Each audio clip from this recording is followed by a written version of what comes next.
Hello दोस्तों, स्वागत है आपका हमारे यूट्यूब चैनल में। आज के वीडियो में हम लोग बात करने वाले हैं पर्यावरण अर्थशास्त्र के बारे में, यानी कि एनवायरनमेंट इकोनॉमिक्स। ये पर्यावरण अर्थशास्त्र क्या होता है, इसको लेकर पूरा डिटेल से हम लोग आज के वीडियो में समझने वाले हैं। तो चलिए शुरू करते हैं। सबसे पहले आप लोग को एक पीछे समझा दूँ कि फिर पर्यावरण होता क्या है। पर्यावरण क्या होता है? पर्यावरण क्या होता है कि हमारे चारों ओर क्या देखते हैं हम। हमारे चारों ओर क्या है? पहाड़ है, पेड़ पौधे है, हवा है, नदियाँ हैं, हरियाली है, यानी सारी चीज़ होता है। ये इसको मिला के हम पर्यावरण कर सकते हैं, ठीक है। और अर्थशास्त्र में क्या होता है? अर्थशास्त्र में क्या होता है कि पैसा का अध्ययन होता है, ठीक है। इसमें इसका डिफिनेशन ये होता है ना कि धन का अध्ययन को अर्थशास्त्र कहते हैं। और धन का अध्ययन, धन कमाने के लिए लोगों को अलग अलग तरह के फैक्ट्रियाँ, उद्योग लगाने पड़ते हैं। यानी अगर अर्थशास्त्र को समझ लें कि उद्योग होता है, अर्थशास्त्र के अंदर उद्योग होगा और पर्यावरण के अंतर्गत हमारे हवा पानी ये सारे चीज़ होंगे। हवा पानी ये सारा चीज़, तो क्या इस उद्योगों का हवा पानी जंगल में कोई प्रभाव पड़ेगा? ऑब्वियस बात है, पड़ता है। क्योंकि फैक्ट्री वगैरह जब लगता है तो फैक्ट्री से निकलने वाला धुआं हमारे हवा को नुकसान करती है। हवा को पर कार्बन डाइऑक्साइड मिला देता है तो वो जहरीला बन जाता है। इसके अलावा उद्योगों से निकलने वाले जो अपशिष्ट जल होता है वो कई बार क्या करता है, नदियों में मिला देने की वजह से नदी का पानी भी गंदा हो जाता है। और क्या इसके अलावा और क्या चीज़ हो सकता है? देखिए, उद्योगों में बहुत ज़्यादा शोर होता है, बहुत ज़्यादा बड़े बड़े मशीन चलते हैं तो फिर शोर होता है और उससे पर्यावरण को नुकसान पड़ता है। मतलब ध्वनि प्रदूषण होता है। यानी कि एक तरीक़ा से हम ये कह सकते हैं कि अर्थशास्त्र का हमारे पर्यावरण को लेकर बहुत ज़्यादा संबंध होता है और उद्योगों का स्थिति से पर्यावरण को कई बार बहुत ज़्यादा नुकसान होता है। तो इस वजह से ये ज़रूरी हो जाता है कि अर्थशास्त्र को से हमारे पर्यावरण को कोई नुकसान ना हो, ताकि हमें लोगों को और लंबी ज़िंदगी दे सके, ठीक है। तो इसी चीज़ को हम लोग समझने वाले हैं कि अब पर्यावरण अर्थशास्त्र में क्या होता है। वो अर्थशास्त्र जिसमें हमें पर्यावरण को लेकर बारे में पढ़ना होता है कि हमें उद्योगों से पर्यावरण को कोई नुकसान ना हो। हम अब ऐसा कोशिश करेंगे कि हम फैक्ट्री भी लगाएंगे और पर्यावरण को कम से कम नुकसान हो, ताकि हम या फिर हम हो या फिर लोग ज़्यादा दिन तक जी सकें, ठीक है। चलिए इसको लिटरेचर को पढ़ते हैं। तो यहाँ क्या है कि पर्यावरण अर्थशास्त्र का वह उपसमूह है जिसमें पर्यावरण और अर्थव्यवस्था के बीच संबंध शामिल होता है। यानी कि इसमें क्या संबंध होता है कि पर्यावरण और अर्थव्यवस्था का क्या रिलेशन होता है, उसका बारे में अध्ययन होता है पर्यावरण अर्थशास्त्र में। तो इसमें प्राकृतिक संसाधनों की सुरक्षा पर ध्यान केंद्रित किया जाता है। इसमें सबसे मेन फोकस क्या आता है कि कोई पर्यावरण को बचाना है। पर्यावरण प्राकृतिक संसाधन होता है। प्राकृतिक संसाधन क्या हो गया? हवा पानी, जंगल, पहाड़, नदियाँ, ये हमारे आसपास के जितना भी जीव होता है, जैसे जंगलों में रहने वाले जीव, ये सारे चीज़ को हमें बचाना कैसे, उस पर ध्यान केंद्रित किया जाता है। पर्यावरण अर्थशास्त्र का लक्ष्य समाज की जरूरतों को पूरा करने के लिए प्राकृतिक संसाधनों के उपयोग और पर्यावरण की सुरक्षा के बीच संतुलन बनाना है।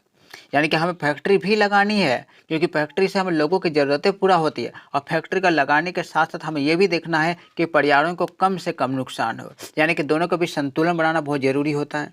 तो इस संतुलन बनाने के बारे में पर्यावरण अर्थशास्त्र में ध्यान दिया जाता है। आगे देखते हैं। आगे देखिए, इसका संबंध पर्यावरण पर आर्थिक गतिविधियों के लाभ और लागत का मूल्यांकन करने और ऐसी नीतियां बनाने से है जो दीर्घावधि पर्यावरण को रक्षा करे। यानी कि कभी जब भी हम अर्थव्यवस्था या फिर कोई भी फैक्ट्री लगाते हैं तो हमें ऐसे प्लानिंग बनाने पड़ते हैं, ऐसे नीतियाँ बनानी पड़ती है कि पर्यावरण को नुकसान कम हो और हम फैक्ट्री को ज़्यादा दिन तक चला सकें और प्राकृतिक संसाधन भी ज़्यादा दिन तक बचा हुआ रहे, ठीक है। तो उसी को लेकर कुछ एग्जाम्पल हम लोग देख लेते हैं। देखिए, पर्यावरण का अर्थशास्त्र को लेकर कुछ नीतियाँ। देखिए, पहला नीति क्या है? Carbon offsetting. इसमें क्या होता है कि जब कोई फैक्ट्री लगाते हैं, कोई भी उद्योग, बड़ा बड़ा उद्योग लगता है, तो उसमें धुआं बहुत ज़्यादा निकलता है। धुआं बहुत ज़्यादा निकल जाता है तो पर्यावरण को बहुत प्रदूषण होता है। वायु में कार्बन डाइऑक्साइड की मात्रा बढ़ जाने की वजह से लोगों को क्या हो सकता है, लोगों को अगर उसको सांस लेगा तो कई तरह की बीमारियां हो सकती हैं, ठीक है। तो उसमें इस वजह से इसका क्या सोल्यूशन हो सकता है? तो इसका सोल्यूशन ये हो सकता है कि जहाँ पर फैक्ट्री लगाया जाता है उसके आसपास फैक्ट्री के चारों ओर बहुत सारे पेड़ लगाए जाए। उससे क्या होगा, जो फैक्ट्रियों से निकलने वाला धुआं होता है, कार्बन डाइऑक्साइड होता है, उसे क्या होता है, पेड़ खींच लेगा। तो पेड़ खींच लेगा तो पर्यावरण थोड़ा शुद्ध बना रहेगा। तो ये एक तरीका से एक नीति हो सकता है कि अगर आप धुआं निकल रहा तो आसपास में पेड़ लगा दो ताकि पर्यावरण में बैलेंस बना रहेगा। ठीक है, तो इसमें क्या होता है कि यहाँ लक्ष्य का कार्बन उत्सर्जन की भरपाई या क्षतिपूर्ति करना हो। अधिकांश कारखाने और उपभोक्ता पेड़ लगाकर या छोटे पैमाने पर खेती करके अपने कार्बन पदचिह्न को भरपाई करते हैं। यानी कि क्या करते हैं, अगर फैक्ट्री लगाया है तो लोग क्या करते हैं, पेड़ लगा देते हैं आसपास में, या फिर छोटे पैमाने पर खेती करते हैं, क्योंकि खेत में भी बहुत सारा फसल लगता है तो वो भी कार्बन डाइऑक्साइड खींच लेता है। तो पर्यावरण में बैलेंस बना रहेगा, पर्यावरण से कार्बन डाइऑक्साइड सारा खींच लेगा। दूसरा क्या होता है, कार्बन टैक्स। इसमें क्या करता है, सरकार क्या करती है, अगर कोई भी आदमी फैक्ट्री लगाता है तो उसमें जो अगर कार्बन जितना ज़्यादा निकलेगा उसी अनुसार सरकार उस पर टैक्स लगा देता है।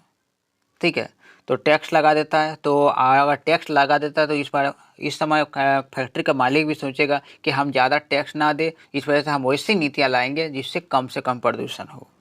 तो यानी ये तरीक़ा से नीतियाँ हो सकती है कि पर्यावरण को बचाने के। अब इसमें हम लोग देखते हैं कि पर्यावरण अर्थशास्त्र का महत्व क्या होता है। जब हम पर्यावरण को और उद्योगों को लेकर बैलेंस बना रखेंगे तो सबसे पहला फ़ायदा हमारा क्या होने वाला है कि सतत विकास होने वाला है। सतत विकास क्या होता है कि इससे क्या होगा कि वर्तमान समय के लोगों की तो ज़रूरतें पूरा होगी ही होगी, भविष्य के लोगों के लिए भी संसाधन बचे रहेंगे। ठीक है, तो यह विकास की वह रणनीति है जो भविष्य की ज़रूरतों से समझौता किए बिना वर्तमान की ज़रूरतों को पूरा करते हैं। यानी कि वर्तमान का ज़रूरत पूरा होगी, उसके साथ भविष्य का भी ज़रूरतें पूरा हो सकते हैं, दोनों होगी। दूसरा है पर्यावरण का मूल्यांकन। देखिए, मूल्यांकन से प्राकृतिक संसाधनों के मूल्य और पर्यावरण नीतियों के कई पहलुओं का मूल्यांकन करने में मदद मिलती है। इससे सभी के सर्वोत्तम हितों में बेहतर निर्णय लेने की मदद मिलेगी। इससे क्या होता है कि हम इसका अध्ययन करेंगे कि कोई भी फैक्ट्री से कितना धुआं वगैरह निकलता है उससे, या फिर उसके कचरा से कितना पानी प्रदूषित हो रहा है, तो उसके बारे में अगर हमें पता चल जाएगा तो पता जब चल जाएगा कि कितना प्रदूषित हो रहा है, तो पता चलने के बाद हम क्या करते हैं, हम उसके अनुसार अच्छी नीतियाँ बनाने में हमें मदद करेगी। ठीक है, हम अच्छी नीतियाँ बनाएंगे ताकि उससे पर्यावरण को नुकसान कम से कम हो। तो यानी कि अगर जब हम पहले नुकसान पता चल जाएगा कि कितना नुकसान हो रहा है, तब हमें उसका बढ़िया नीति बनाने में हमारे हेल्पफुल हो सकती है। उसके बाद के देखिए, उसके बाद का फ़ायदा ये है कि रणनीतियाँ। ठीक है, सभी प्रासंगिक कारकों पर विचार करके पर्यावरण अर्थशास्त्री बड़ी समस्या जैसे कि पर्यावरण संरक्षण के लिए समाधान खोजने का प्रयास करते हैं। कुछ रणनीतियों में प्रदूषण के लिए जिम्मेदार पक्षों पर कर लगाना, क्षतिपूर्ति करना आदि शामिल है। तो इसमें क्या होता है कि पर्यावरण को नुकसान के बारे में जब पर्यावरण अर्थशास्त्री पता लगा लेते हैं कि किस चीज़ वजह से पर्यावरण को ज़्यादा नुकसान हो रहा है, तो क्या करता है, उस पर सरकार टैक्स लगा देता है।